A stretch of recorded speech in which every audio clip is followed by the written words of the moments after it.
চলমান Indian premier লিগের দ্বাদশ আসরের একাদশ ম্যাচে রয়্যাল চ্যালেঞ্জার্স বেঙ্গালুরুকে ১১৮ রানের বিশাল ব্যবধানে হারিয়েছে সাকিব আল হাসানের দল সানরাইজার্স হায়দ্রাবাদ। যদিও নিজেদের দ্বিতীয় ম্যাচের মতো এই ম্যাচেও দলের একাদশে সাকিবের ঠাঁই হয়নি।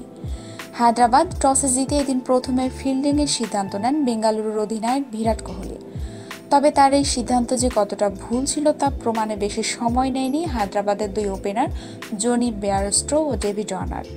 মারকুটে ব্যাটিংয়ের মাধ্যমে উদ্বোধনী জুটিতে দুজনে দলকে এনে দেন ১৮৫ রান। ১২টি ৪ ও ৭টি ছক্কার সাহায্যে ৫৬ বলে ১১৪ রান করা বেয়ারস্টো বিদায়ের পরও রানের গতি কমতে দেননি ওয়ার্নার। ৫টি করে ৪ ও ছক্কা হাঁকিয়ে ৫৫ বলে ঠিক ১০০ রান করে বিদায়ে অপরাজিত থাকেন তিনি। ইতিহাসে চতুর্থবারের মতো এক ইনিংসে ২ শতক দেখার দিনে নির্ধারিত ২০ ওভার শেষে হায়দ্রাবাদের সংগ্রহ দ্বারায় ২ উইকেট হারিয়ে ২৩১ রান। জবাবে ব্যাট করতে নামা কোহলিরা সম্ভবত চাপেই নুয়ে গেছেন। দলীয় ১৩ রানে প্রথম উইকেটের পতনের পর সেই যে শুরু হলো, এরপর নিয়মিত বিরতিতে ব্যাটসম্যানরা ফিরছিলেন সাজঘরে।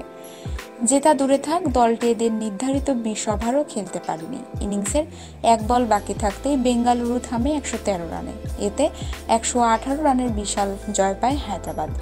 দলের পক্ষে সর্বোচ্চ ৩৭ রান আসে কলিন ডি গ্রানহোমের ব্যাট থেকে। এছাড়া আর কারো রানেই বিশের ঘর স্পর্শ করতে পারেনি। হায়দ্রাবাদের পক্ষে মোহাম্মদ নবী ৪টি ও সন্দীপ শর্মা ৩টি উইকেট শিকার করেন।